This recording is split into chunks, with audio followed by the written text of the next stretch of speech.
Sabemos que Dios es bueno y muchos cristianos luchamos cada día para agradarle.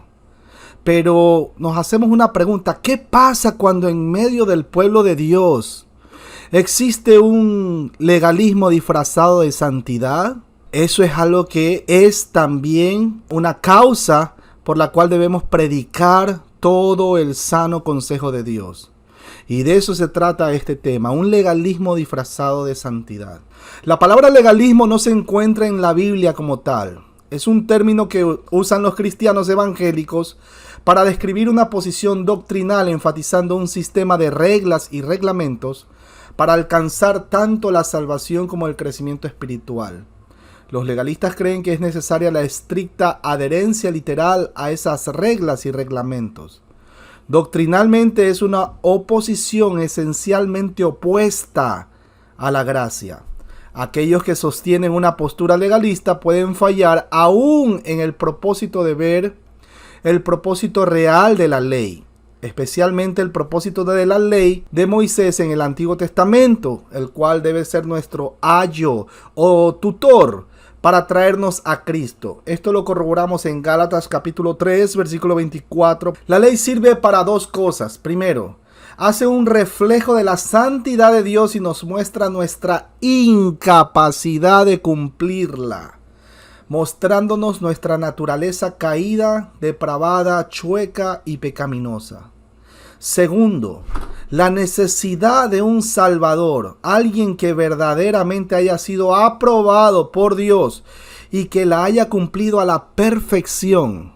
Por cierto, ese varón aprobado es Cristo Jesús, Señor nuestro, el cual cumplió con los 613 mandamientos del Antiguo Testamento. Aún los creyentes verdaderos, cuando están empezando a caminar en las cosas del Señor, pueden llegar a ser legalistas.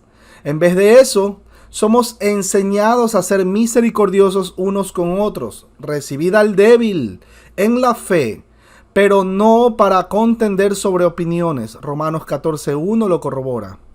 Tristemente existen aquellos que se sienten tan seguros acerca de doctrinas no importantes que te excluirán de su círculo antes de permitirte que expreses otra opinión. Eso también es legalismo.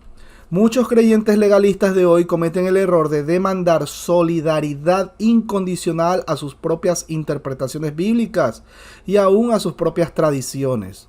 Por ejemplo, hay aquellos que sienten que para ser espirituales uno simplemente debe evitar el tabaco, las bebidas alcohólicas, los bailes, el cine e incluso evitar ir a la playa.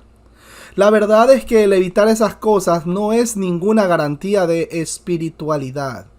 El apóstol Pablo nos advierte del legalismo en Colosenses capítulo 2, versículos 20 al 23. Y dice: pues si habéis muerto con Cristo en cuanto a los rudimentos del mundo, ¿por qué, como si vivieseis en el mundo, os sometéis a preceptos tales como no manejes, ni gustes, ni aun toques, en conformidad a mandamientos y doctrinas de hombres, cosas que todas se destruyen con el uso? Tales cosas tienen a la verdad cierta reputación de sabiduría en culto voluntario, en humildad y en duro trato del cuerpo, pero no tienen valor alguno contra los apetitos de la carne. Los legalistas pueden parecer justos y espirituales, pero el legalismo en última instancia no logra los propósitos de Dios porque es una actuación externa en vez de un cambio hacia adentro. Para evitar caer en la trampa del legalismo, podemos comenzar por asirnos firmemente a las palabras del apóstol Juan. Pues la ley por medio de Moisés fue dada, pero la gracia y la verdad vinieron por medio de Jesucristo. Gloria a Dios. Juan capítulo 1 versículo 7 lo corrobora. Y recordar el ser misericordiosos especialmente hacia nuestros hermanos y hermanas en Cristo. Dice la Escritura: ¿tú quién eres que juzgas al criado ajeno? Para su propio Señor está en pie o cae, pero estará firme, porque poderoso es el Señor para hacerle estar firme. Romanos 14:4 para corroborar. Pero tú, ¿por qué juzgas a tu hermano? O tú también, ¿por qué menosprecias a tu hermano?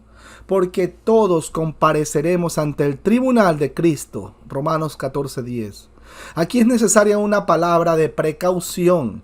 Mientras que necesitamos ser misericordiosos unos con otros y tolerantes sobre desacuerdos y asuntos que son disputables como doctrinas secundarias, no podemos aceptar la herejía. Que eso, imagínense, eso sí es cuando se afecta a la parte ortodoxa doctrinal esencial.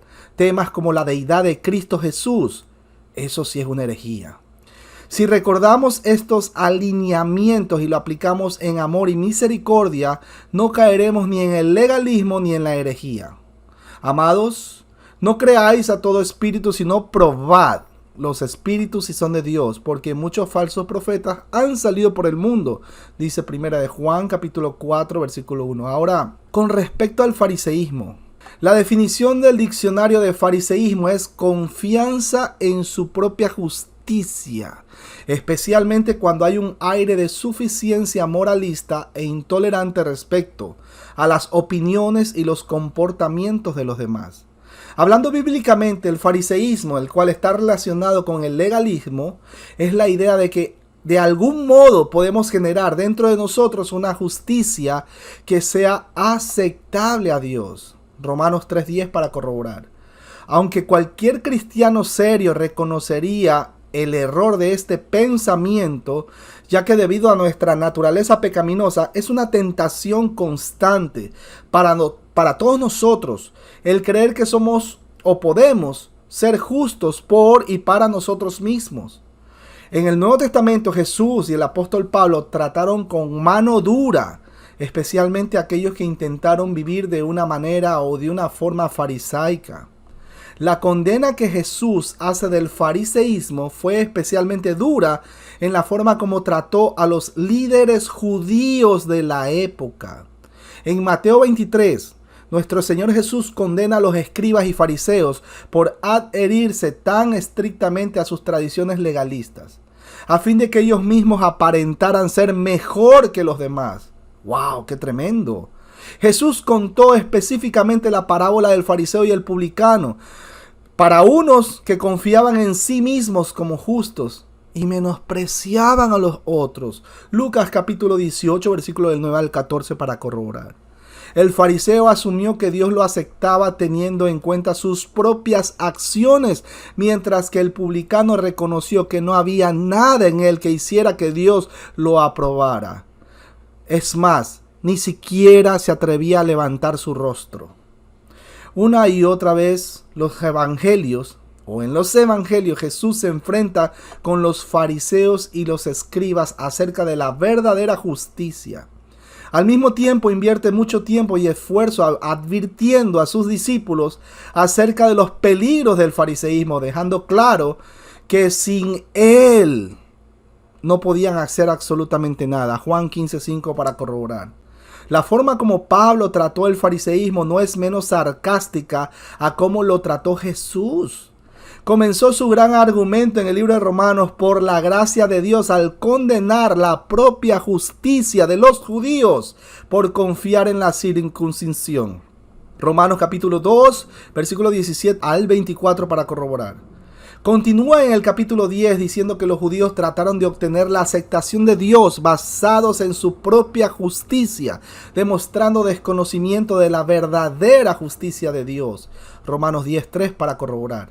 Su conclusión es que el fin de la ley es Cristo, no el hombre. Cuando digo que el fin de la ley, estoy diciendo el propósito de la ley, el objetivo de la ley es que nos lleve a Cristo Jesús, no a la justicia del hombre. La carta de Pablo a la iglesia de Galacia también abordó este tema. A estos creyentes se les había dicho que tenían que hacer ciertas cosas para que Dios los aceptara. Específicamente que tenían que circuncidarse. Pablo llegó a decir que este es otro evangelio y llama anatema a quienes lo defienden. ¡Wow! ¡Qué duro que es esta palabra anatema! El cual significa maldito. Gálatas capítulo 1, versículo 8 y 9 para corroborar. De hecho, nuestro hermano Pablo dijo, ojalá se mutilasen los que perturban. Esa palabra ahí en el original griego es apokoptos, que significa castrarse. Imagínense qué tan fuerte fue el hermano Pablo con las personas que pretendían justificarse a sí mismo por intentar guardar la ley que nunca pudieron guardarla. Más revelador aún, dice a sus lectores que si la justicia pudiera venir de sus propias acciones, entonces por demás murió Cristo. Gálatas 2:21 para corroborar. Y la justicia fuera verdaderamente por la ley. Gálatas 3:21. La conclusión de nuestro hermano Pablo acerca de los creyentes en Galacia era que habían sido insensatos en su intento de ser perfeccionados por la carne. Gálatas capítulo 3, versículo 1 al 3. Los creyentes siguen luchando con esta actitud. Está en nuestra naturaleza pecaminosa. Es más, yo lo reconozco. Lo reconocemos. Está en nuestra naturaleza pecaminosa el tratar de hacer algo para merecer nuestra salvación. Por eso debemos descansar en Cristo Jesús. La costosa libertad de la gracia que nos fue comprada por la sangre de Cristo Jesús sin que nosotros hubiéramos hecho alguna contribución es difícil de comprender y apreciar por causa de nuestros corazones orgullosos. Es mucho más fácil compararnos con otro que reconocer que no podemos estar a la altura de un Dios santo. Mucha gente dirá, pero yo soy buena gente. Claro, si nos comparamos con Adolfo Hitler. Pero tenemos que compararnos con la estatura del varón perfecto, con Cristo Jesús. Es inalcanzable. Sin embargo, en Cristo podemos conocer la verdadera justicia. En Cristo podemos conocer el perdón de pecados que viene a través de la gracia. Por causa de que Él se puso en nuestro lugar, nos beneficiamos tanto de su vida sin pecado como de su muerte que llevó el pecado de todos nosotros. Segunda de Corintios capítulo 5 versículo 21 para corroborar. Debido a su sacrificio debemos enfrentar nuestro pecado y llevarlo todos los días a la cruz. En lugar de tratar de alguna manera de serlo, entre comillas, suficientemente bueno para Dios. Solo en la cruz podemos ver la gracia que cubre todos nuestros pecados y vencer la tendencia constante hacia el fariseísmo en nuestros corazones. Para finalizar, vemos 4 ejemplos en donde se malaplica. Una vez más, se mal aplica el legalismo farisaico. Y esto es muy común. Lo voy a citar. Primero tenemos la Navidad. ¿Cuántas veces han acusado a los cristianos de que no deben reunirse en Navidad? Mis hermanos, el 24 de diciembre, los cristianos aprovechamos. Es más, aprovechamos todos los días del año, cada momento, cada situación para encontrar a la familia reunida y predicarles de Cristo Jesús. El 24 de diciembre recordamos su natalicio, pero el legalista, el farisaico, siempre nos va a acusar de que nosotros no debemos celebrar la Navidad porque supuestamente un tal Nimrod cortaba las cabezas de las personas y las colgaba en árboles. Mis hermanos, en Navidad nadie se sienta a la mesa a cortarle la cabeza a nadie. Si eso pasa, llame a la policía, llame al 911. Los cristianos nos sentamos para predicar de Cristo Jesús, no para cortarle la cabeza a nadie. Segundo punto, tenemos la corbata, que una tal diosa Osis, que supuestamente no debemos usar la corbata porque es pagana. Mis hermanos, cuando nosotros vamos a la iglesia, tratamos de estar de una manera vestida, de una manera decorosa, porque vamos a conversar entre hermanos, vamos a escuchar la palabra. Nadie va a una iglesia y se pone una corbata porque quiere alabar a un dios pagano o una diosa pagana llamada Osis. Ninguno. Tercer punto, tenemos el internet. Con respecto al internet, los cristianos, ¿cuántas veces hacemos búsquedas en internet para tratar de buscar la historia de la iglesia primitiva? ¿Cómo sufrieron los primeros cristianos? ¿Cómo murieron los apóstoles?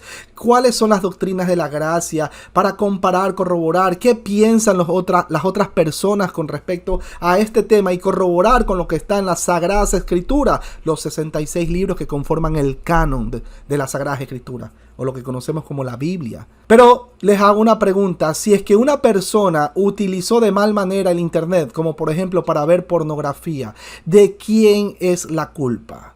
¿Del internet o de la persona que mal usó? Y no porque la persona que usó el internet para pornografía no significa que el internet sea malo. No porque en algún momento de la vida o en el pasado alguien utilizó algo como la corbata y lo utilizó de una manera, no significa que no debamos dejar de usar la corbata a este tiempo. No porque en el pasado un tal Nimrod le cortó la cabeza a la gente, nosotros no vamos a dejar de celebrar el natalicio de la venida de nuestro Señor Jesucristo. Como último punto tenemos la playa. Hay mucha gente, incluso hermanos, y los llamo hermanos, porque en las doctrinas esenciales coincidimos. Muchos dicen, yo no voy a la playa porque hay mujeres en bikini o porque esto o porque el otro. Mis hermanos, nadie va a la playa con su esposa, o en el caso de las mujeres o de las damas, con su esposo. Nadie va a la playa con las intenciones de andar mirando una persona ajena. Nadie va a la playa con las intenciones de adulterar en su mente. Nosotros los cristianos también tenemos la necesidad de ir al cine, tenemos la necesidad de ¿qué? De ir a un restaurante a comer una buena comida con los hermanos, con los amigos y siempre ver la manera de cómo predicarles. Incluso hay gente que va a predicar a las playas. Pero ¿dónde está el problema? ¿Es la playa del diablo? ¿O es la mentalidad morbosa, caída, depravada, chueca de la persona que sabe su condición caída? Pero sin embargo, está bien que no vaya a la playa, no es problema. Pero no acusemos a las personas que van porque van a desestresarse y no van con esa intención de mirar mujeres ajenas o personas que no son su pareja. Mis hermanos queridos, no nos olvidemos de la historia del fariseo y publicano que lo acabé de mencionar en Lucas capítulo 18, versículo del 19. Mientras el fariseo se jactaba de sus propios logros o sus propias prohibiciones. Yo no tomo, yo no fumo, yo no digo malas palabras, yo no voy a la playa, yo no veo en la televisión, yo no hago esto, yo no hago aquello. Mientras el fariseo se jactaba y al día de hoy se jacta, el publicano ni siquiera podía levantar el rostro ante Dios y suplicaba misericordia porque conocía su condición pecaminosa. Cuidémonos, mis hermanos, de caer en este tipo de situaciones. Que el fruto del Espíritu Santo sea evidenciado en lugar de un falso cristianismo basado en un legalismo farisaico. Es el anhelo de mi corazón. Así que, mis hermanos queridos, que el Señor me los bendiga y que tengan un excelente día y una excelente semana. Bendiciones.